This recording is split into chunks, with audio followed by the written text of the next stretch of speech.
Hello, everyone. I'm Jason Bittner from Triple Helix Corporation, and welcome back to our Helix Insider podcast.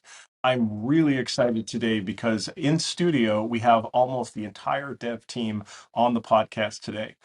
We've got a special topic lined up, and we wanted to talk to you about cyber scams and the impact on both you guys as an individual and your organizations. I'm sure we've all had our share of cyber scams and things that we've encountered, and the team here wanted to share some of the more interesting stories of some of the scams they've run into. Because of the work we do, we're basically very much inside of cyberspace. We see a lot, and we've actually seen a lot of interesting scams. So I'd love for our team to share with you, and let's get started. Andy, let's start with you and what kind of scam you've ran into. Well, I've had some pretty interesting ones in my life here. um, Most recently, I guess, and I guess this was kind of on your side actually, Jason. Is There was somebody somehow got my email and sent a message to your inbox saying, "Hello, this is Andy, and I'd like to update my direct deposit my direct deposit information. Email me back with login credentials and stuff like that." And or anyway, it's just kind of funny because it's like, and then immediately you send me a message like, "Hey Andy, I'm pretty sure this is not you, but." The financial ones are interesting too. I one of my stories is also kind of like finance related. I actually recently, one of my neighbors called me, and she was just unfortunately disabled after working for the postal service for many years. Was disabled and has been looking for work from home work. And she's very new to kind of like finding remote jobs, so she didn't really know what to look for. She knows I've worked remotely for a while, so she was kind of asking me. She found this listing on Indeed, sent in an application. I guess it was posted on Indeed, like it was just a regular job. But she came over to ask me because I guess there were a few red flags about what I thought if it was legitimate. And so I'm looking over this. I guess they had mailed her a formal offer letter, and I'm looking it over, and there's a lot of discrepancies. It's just kind of like worded very odd. Things are misspelled. The company I couldn't find on LinkedIn or any history of this company really at all. And she was going on to tell me, I mean, I guess they asked to interview her over WhatsApp. They did this interview over text message with her. They had told her, the interesting thing is, I guess they said they would send her a check so she could go and get like a laptop and materials she would need to do the job, and she was going to do it. I mean, she's older. She didn't really understand, I guess, a lot of scams that go on. So they sent her this big check. She was going to go cash it. She was supposed to get this laptop with the money and then take the laptop and send it to a location that they sent to her, that they would put all the applications she needed to do this job onto the computer. And assumingly, I was reading through this, and I fortunately, like, I couldn't find any history of the company. I reached out to, the company was actually real, but the company, like the representative in the letter, was not. So I found the company that this letter was trying to mimic, or who they were trying to represent, and I reached out to them for her, and I was like, look, this job is posted on Indeed for this company, and they're using your name. And sure enough, they wrote back and said, no, there's no position with our company. We don't know what this is. But my guess, and like from the research I did, is they would have, not only would she have had to send the computer back, but they probably would have also tried to cancel the check. And then because she's already spent that money on the computer, it would have taken it from her checking account. So they would have been, they would have made double the money off of her. And that's the first time I've ever heard of like people scamming through remote job opportunities. But I mean, financial scams are all over the place now. And I think stuff like that is becoming more prevalent. That's really true. In fact, I know that particular scam, and the derivative of that scam is so-called scammer sends you a check for a certain amount of money. And this happens with like paying for services and things like that too. So what they do is they send you more money than you asked for. And so, let's say it was $3,000, but the whatever you were providing as a service was 2,500. So then they say, okay, well, send us that money back that's in excess. So you go to your bank, cash the check, money's in your account, you take the 500 that is extra, and you wire that to them. And then all of a sudden, the bank in a day or two later finds out, oh, all of this was fraudulent. So they take all of the money back, but you've already sent $500 to the scammer. So it's a very common scam. Right. So with me, coming from Brazil, we come across a lot of the Nigerian scams, and one of the most common ones is you get an email saying that there's this prince or business person who needs to transfer a large sum of money, and it's outside of the country, promising you like a substantial cut of the money, and a lot of people fall for it. So it's a real doozy. I had somebody, I think it was a couple of weeks ago, and I had mentioned to my husband this. I used to do like dog sitting for family and people in our community. And I had somebody on Venmo send me like $300 randomly out of the blue a couple months back. And it had like a dog emoji in it. So I'm like, maybe this was like an old pet sitting gig that like I forgot about, but I pet sitted years ago. So I'm like, this is kind of odd. Like, I don't know why somebody would just send me $300 out of the blue like that. And I'm like looking, I can't find any of like her friends or anybody on Venmo that this person has done business with. And I guess it's a similar principle to kind of what I talked about before is, they'll send you this money and then they hope that you move it into your bank account and they can open up a claim against it. So you end up sending them back that money plus in excess, another $300 because it's essentially being taken out of your checking account once they claim that, they want the money back and you claim it was a scam. And so, yeah, I feel like this kind of stuff it's all over the place. It does happen a lot. Both for people personally and professionally. I always go straight to the source. If I get a weird check out of the blue, like just today I got a check saying like you overpaid for such and such and such, so we're sending you a refund. So I'm like, I'm gonna call whatever the business was, and I call them directly to figure out, is this really you guys that's sending me $50? And usually if it's something like small like that, you would just think, oh, I'll just cash it and see what happens. But like you're saying, they could just take it back. The scary thing is, no matter how legitimate it looks, it can still be a scam, because the problem is, like, if one person in your professional network or one business in your professional network gets compromised and say their email is compromised, they can send you what looks like really legitimate business transactions of, paying an invoice or what have you. And then when they get your, payment information, they can use that fraudulently against you. And you might not even think to check, because it's like, okay, I do business with, this contractor or this other company, and this looks legitimate. It matches their, email format. It matches their invoice format, whatever it is. Or like they're requesting payment for something that you actually spoke about, but it turns out that their email network was compromised. I know that happened to a fairly prominent, I think it was a fairly prominent YouTube channel actually, where they got scammed out of like, I think it was 5 figures. The more information they have about you, the more they can tailor the scam to you, like, to and make it more convincing.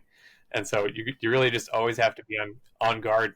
I had a really interesting one happen one time not that long ago, where I was expecting a package from Amazon like at that day at about that time. Like on my Amazon app, I looked and it says, we're going to deliver this at 2:00. And then at like 1:45, I get this text message that says, there was a problem delivering your Amazon package. Click here to resolve the issue. And or go pick it up at the post office, or they gave me a link basically, and don't ever click that link. You never know nowadays. In Brazil, here in US too, but what they try to compromise is your phone number, and typically they do it just by calling the phone company, and like if they have your date of birth and stuff like that, they take over the phone number. Once they have that, they have everything, because most stuff nowadays has the 2-factor authentication with the cell phone. And so if they're able to like either clone or take over your cell phone, you're done. Like they can do a huge amount of damage to you.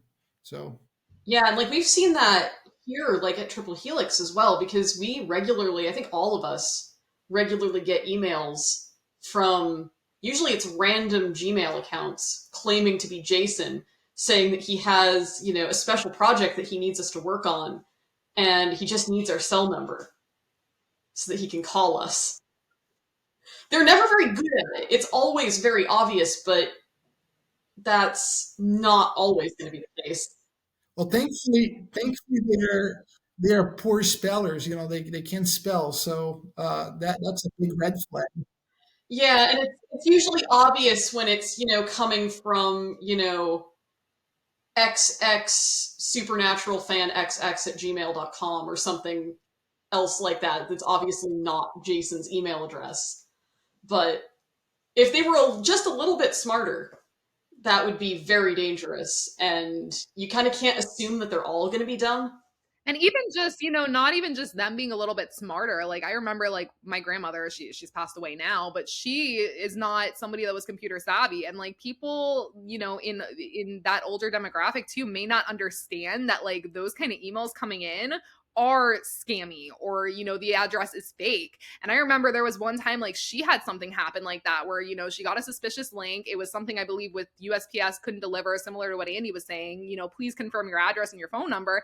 And it came from an address that was obviously very much a scam, but she didn't know any better. I mean, she didn't have all of that stuff growing up, and she was very new to it, and she put her information in, and she ended up having to be on the phone with her bank and get money back. I mean, they ended up getting her banking information. It was a really big scary thing. So I mean, it's definitely us as a company, I feel like us educating the public on it is so important, because these things are so prevalent, and some people really honestly aren't even aware of them. A little while ago, I was researching it for just, I forget why I was doing research on different employment scams, actually. But there are people and groups who will hire people to impersonate. In this case, it was a web developer like us, but I assume that this happens in other places too now that remote work is more prevalent.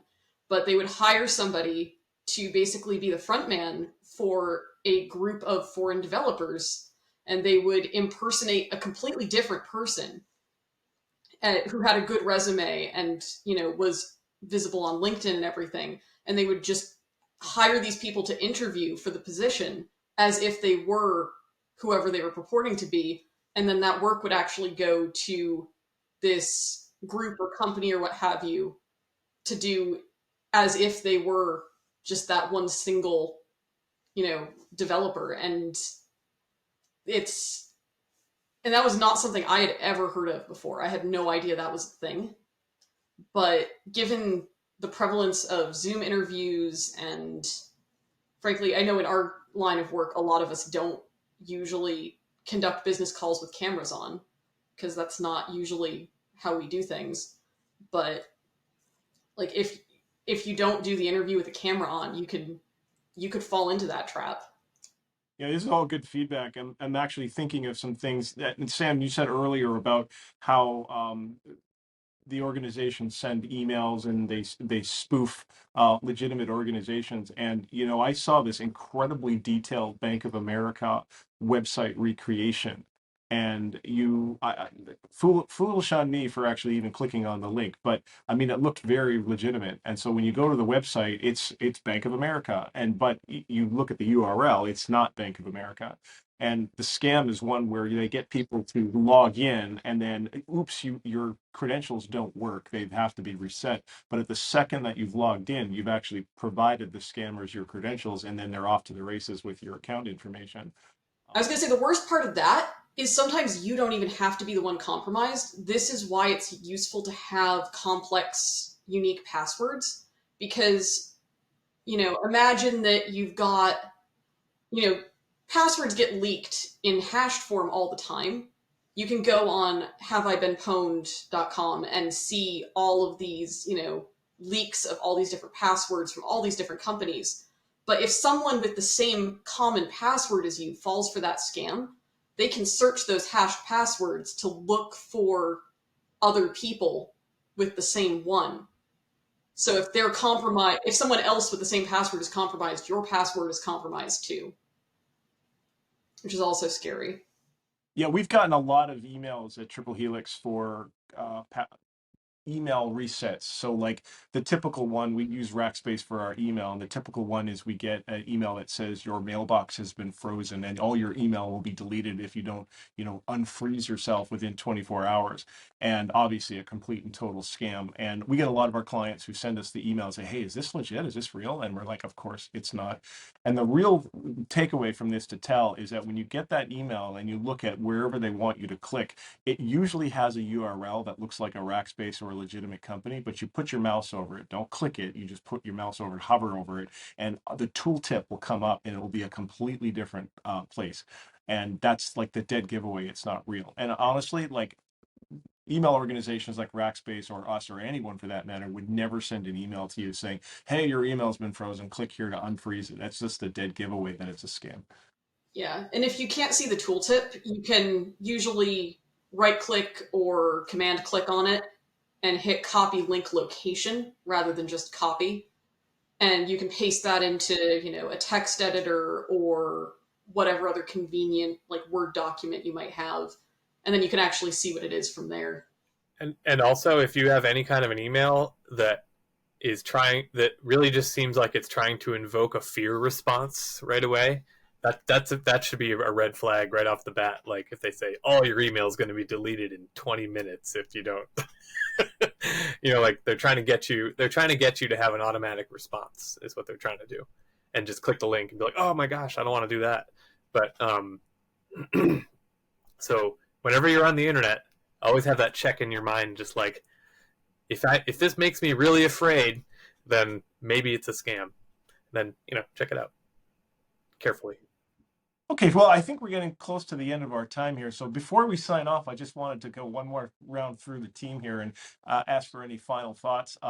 Lauren, let's start with you. Final thoughts? Yeah, I think the final thoughts here really are, scams, especially with some of the new and emerging technologies. We have AI now that can almost, shockingly mimic some speech and natural tones of people and just make copy more conversational. You really just have to have a heightened sense of awareness for scams.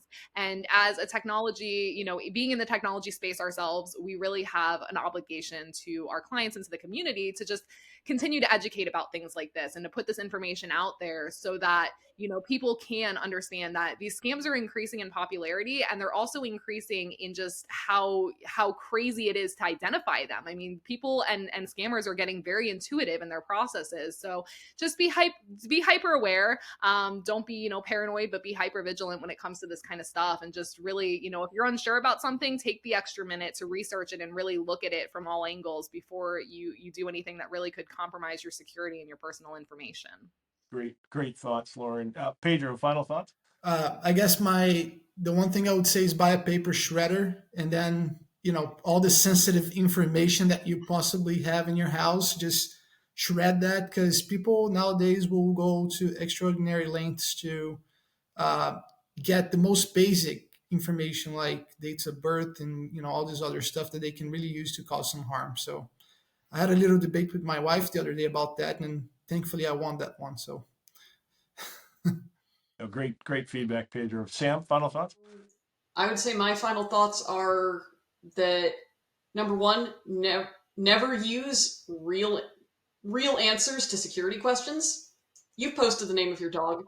You've posted your birthday. You've posted the town you grew up in. That's on social media. You know it is. Don't use those for the security questions. And nothing substitutes for reaching out to another actual human being if you're really concerned about a scam. Excellent. And Andy, final thoughts? I would say just be really cautious about giving out information anywhere so you don't give them ammo to use against you. So like somebody calls you up and says, hey, this is so-and-so with, or better yet, they don't even identify themselves and they just say, hey, you drive a blank, blank, blank, blank, and they name some fake car. And then your first response might be, oh, I drive a... Don't give them that information. Instead, be suspicious and be like, who's this? Or if you get a number from a call that you don't recognize, a thing that I do sometimes is I just pick up the phone, I don't say anything. And then if it's a robot, they'll hang up. If it's a scammer, they'll start asking hello, and I'll say hello and ask who it is, and just if you don't know who you're talking to, don't tell them anything, not even your name. Just don't give away information that you don't have to. Okay, well, I think that's all the time we have today. I just want to thank all of my guests in studio today. Well, that's the entire dev team, which was wonderful to have you here. This has been the Helix Insider podcast. If you like this content, please share, like, and subscribe on the channel below. And till next time, thanks, everybody. Bye.